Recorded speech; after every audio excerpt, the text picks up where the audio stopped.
Welcome students. आज हम अपने नेक्स्ट वीडियो लेके आए हैं क्लास 8 फिजिक्स चैप्टर फ्रिक्शन। देखिए स्टूडेंट्स, जो हमारी पिछली वीडियो थी उसके अंदर हम फ्रिक्शन के बारे में पढ़ रहे थे कि जब कोई भी बॉडी है वो जब दूसरे सरफेस के ऊपर मूव करती है तो उन दोनों सरफेसेस के बीच में जो हमारी इरेगुलरिटीज़ होती हैं, हिल्स और वैलीज़, उनके कारण इंटरलॉकिंग टूटती हैं और उस दौरान हमारा एक एक फिजिकल क्वांटिटी हम कह सकते हैं या एक ऐसी चीज़ है वो राइज होती है जिसको हमने फ्रिक्शन नाम दिया है।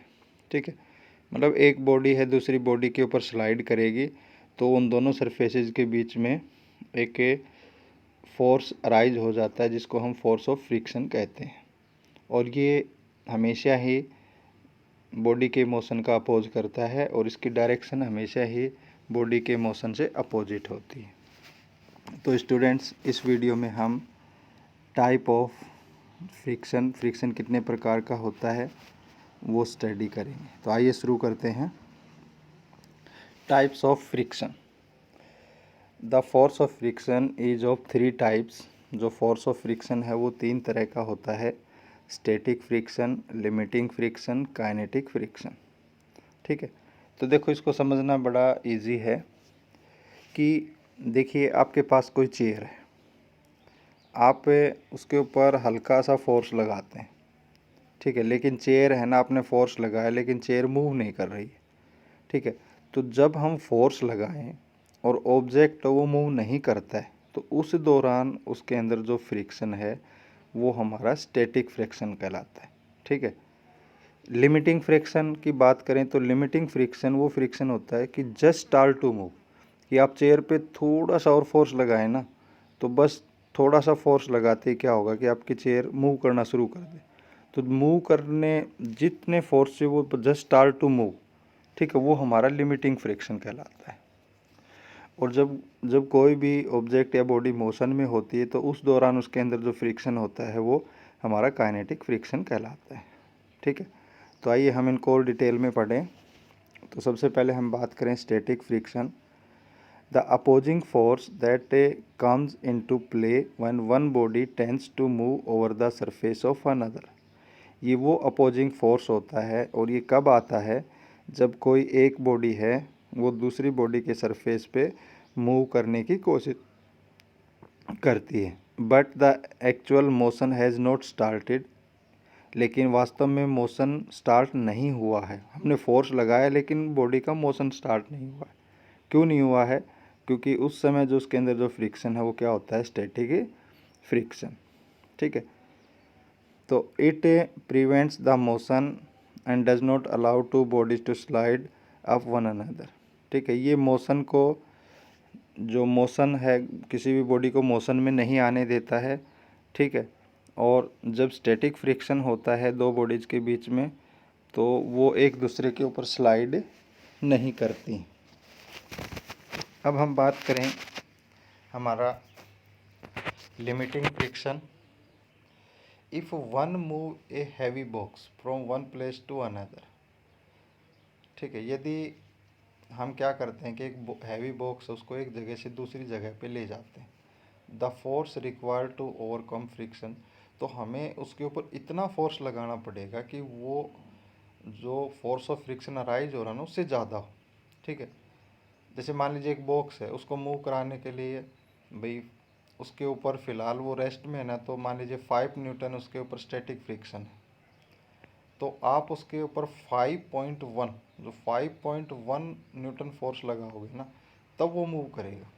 ठीक है, तो जो 5 पे मूव करता है वो उसकी लिमिट होगी कि भाई 5 न्यूटन लगने के बाद ये मूव करना शुरू कर देगा। वही हमारी क्या कहलाती है?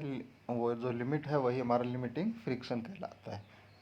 ठीक है, देखिए at the instant the box start move from rest, जैसे ही बॉक्स रेस्ट से मोशन में आ जाए, is a measure of limiting friction, तो वो उसका लिमिटिंग फ्रिक्शन होता है। अभी रेस्ट से जैसे ही मोशन में आता है तो वो हमारा क्या होता है? Limiting friction. तो the static friction at this stage is maximum. ठीक है, इस स्टेज के ऊपर जो स्टैटिक फ्रिक्शन है वो मैक्सिमम होता है। This maximum value of static friction is called the limiting friction. और जो स्टैटिक फ्रिक्शन की जो मैक्सिमम जो लिमिट है, मैक्सिमम वैल्यू है, ठीक है, वही हमारा क्या कहलाता है, लिमिटिंग फ्रिक्शन।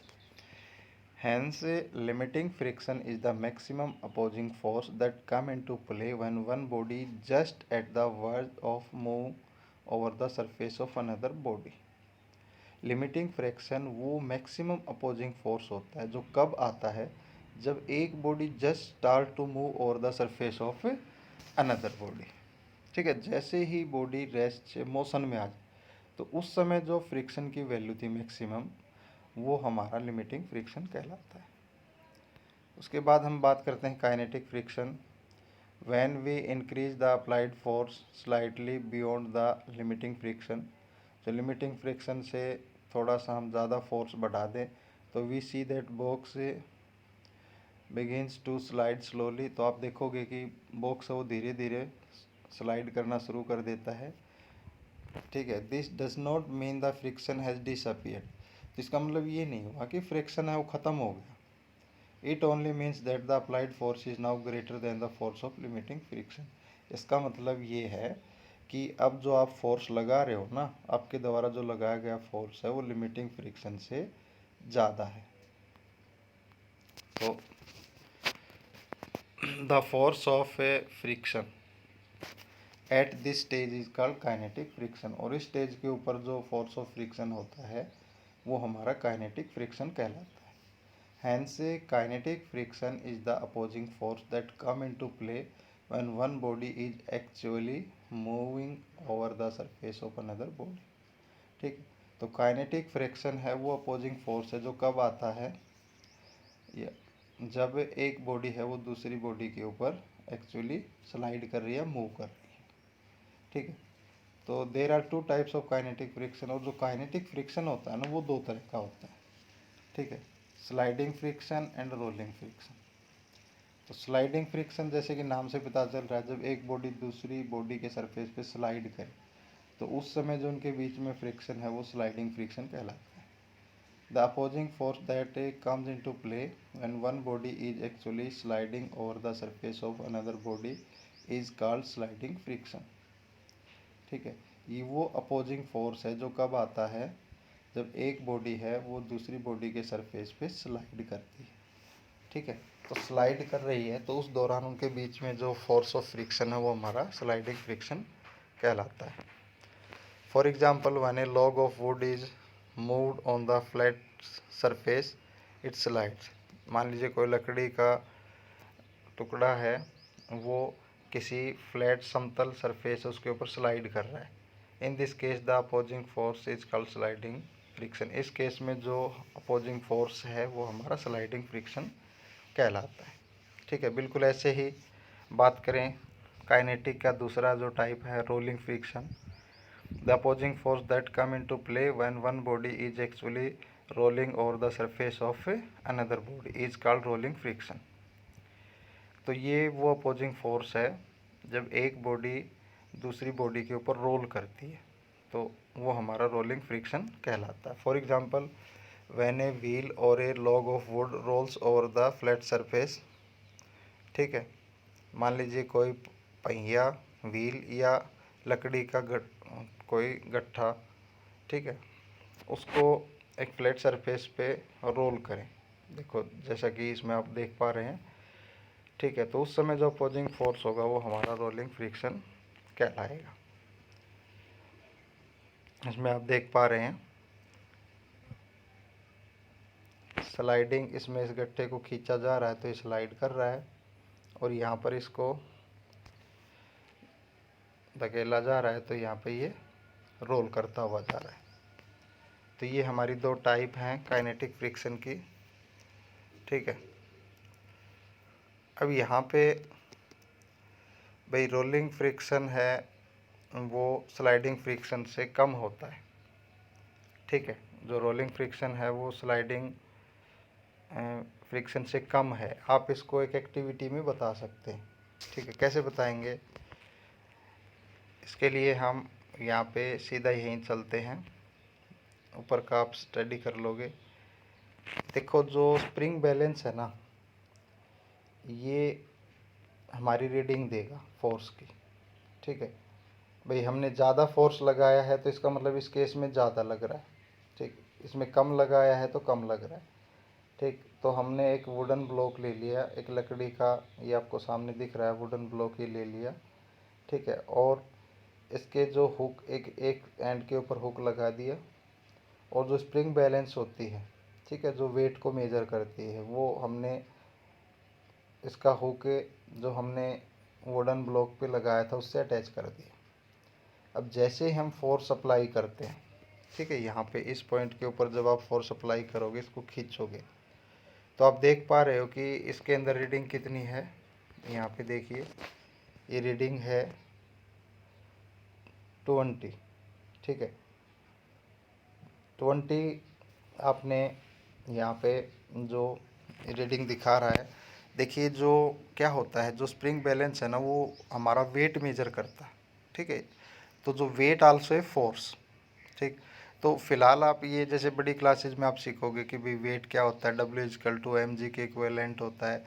लेकिन आप यहाँ पे ये देख लें कि अगर यहाँ पे ज़्यादा रीडिंग आ रही है ना तो ज़्यादा फोर्स लग रहा है, कम रीडिंग है तो कम फोर्स लग रहा है। ठीक है, तो यहाँ पे रीडिंग आ गई 20, यहाँ पे आप देख पा रहे हैं। ठीक है, अब आपने क्या किया, सेम बिल्कुल वही हमारा ब्लॉक और स्प्रिंग बैलेंस। अब आपने क्या किया, उस ब्लॉक के नीचे है ना 4 पेंसिल रख दिया आप लोगों ने। ठीक है, जो बिल्कुल गोल होती है, आपको पता है स्प्रिंग, यहाँ स्प्रिंग बैलेंस है वो इसके साथ अटैच है, और अब हमने वुडन ब्लॉक के नीचे 4 पेंसिल रख दी। अब बिल्कुल वैसे ही हम इसके ऊपर फोर्स अप्लाई करते हैं।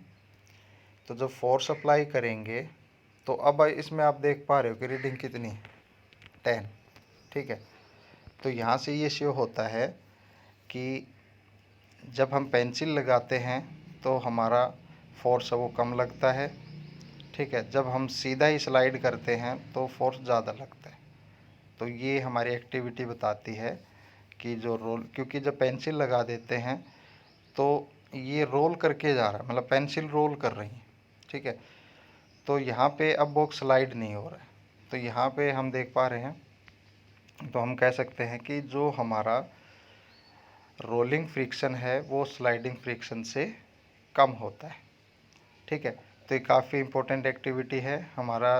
इसके अंदर जो क्वेश्चन है हमारे, जो हम हमारी समेटिव असेसमेंट करेंगे तो उसमें जो लॉन्ग आंसर टाइप क्वेश्चन है उसमें हमारा क्वेश्चन भी आता है। तो आप इस एक्टिविटी को अच्छे से करें।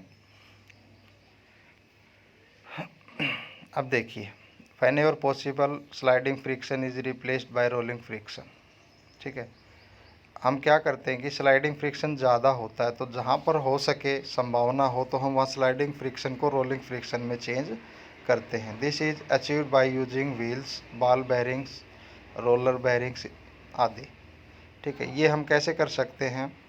ठीक है, व्हील लगा के, बॉल बेयरिंग लगा के या रोलर बेयरिंग लगा के हम स्लाइडिंग फ्रिक्शन को रोलिंग फ्रिक्शन में चेंज कर सकते हैं।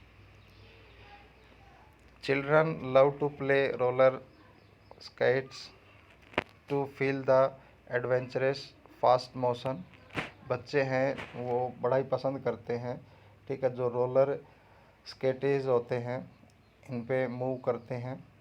ठीक है, तो रोलर स्केटेज हैव टीनी व्हील्स, इसके नीचे ना छोटे छोटे पहिए होते हैं। ठीक है, तो these wheel have very small rolling friction and help in fast motion of the skater. जो ये व्हील होते हैं ये बहुत ही छोटे छोटे होते हैं, जो कि हमारे स्लाइडिंग फ्रिक्शन को रोलिंग फ्रिक्शन में चेंज करते हैं, जिससे जो स्केटर्स होता है वो काफ़ी तेज़ी से मूव करता है। These days suitcases and bags are provided with tiny wheels. ठीक है, आजकल आप देखते हैं जो सूटकेस होते हैं या बैग होते हैं उनके नीचे छोटे पहिए लगाए जाते हैं, wheels. Even a child can pull such type of suitcases. ठीक है, और इनको लगाने के बाद एक छोटा बच्चा भी आसानी से सूटकेस है उसको खींच सकता है। These wheel have very small rolling friction, in wheels का जो रोलिंग फ्रिक्शन है वो काफ़ी कम होता है। That is the reason it is convenient to pull suitcases fitted with rollers. ठीक है, जिस कारण से आप देख पाते हैं कि इनको खींचना बड़ा ही आसान होता है। हम इनको बिल्कुल आसानी से खींच सकते हैं। तो देखिए, आप देख पा रहे हैं इसमें कि यहाँ पे क्या हो रहा है कि यहाँ पे स्लाइडिंग फ्रिक्शन को रोलिंग फ्रिक्शन में चेंज किया गया। ठीक है, सुविधा के लिए। जैसे मान लीजिए आपके पास एक हैवी सूटकेस है, ठीक है, और आप उसको ले जाना चाहते हैं, तो अगर आप उसके व्हील लगा देते हैं तो बिल्कुल आसानी से उसको आप ले जा सकते हैं। उस केस में क्या होगा कि आपका जो, अगर आप उसको खींचेंगे तो उसका स्लाइडिंग फ्रिक्शन है वो रोलिंग फ्रिक्शन में चेंज हो जाता है, और रोलिंग फ्रिक्शन सबसे कम होता है।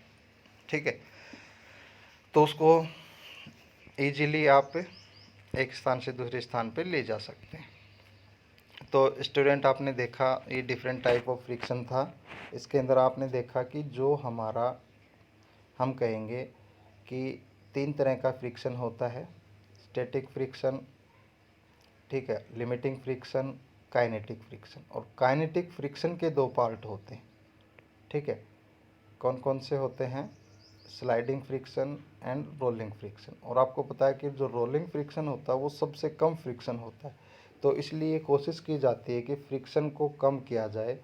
ठीक है, उसको रोलिंग फ्रिक्शन में, स्लाइडिंग फ्रिक्शन को हो सके तो उसको रोलिंग फ्रिक्शन में चेंज किया जाए, ताकि हम इजीली किसी भी चीज़ को एक स्थान से दूसरे स्थान पर ले जा सकते हैं, या हम कम से कम फोर्स लगा के अपना काम कर सकते हैं। तो स्टूडेंट्स, आज के लिए इतना ही। ठीक है, नेक्स्ट वीडियो में हम आगे पढ़ेंगे। तो स्टूडेंट, वीडियो को लाइक करें, शेयर करें। वीडियो आपको अच्छी लगी है तो इसको, और हम कह सकते हैं कि हम कोशिश कर रहे हैं कि आप लोग घर बैठे ही अपनी पढ़ाई सुचारू रूप से चालू रख सकें। तो आप लोग हर वीडियो को रेगुलरली देखें, ताकि आपकी कोई वीडियो मिस ना हो, आपका सिलेबस है वो कंटिन्यू चलता रहे। तो स्टूडेंट, मिलते हैं नेक्स्ट वीडियो में। Okay, thank you.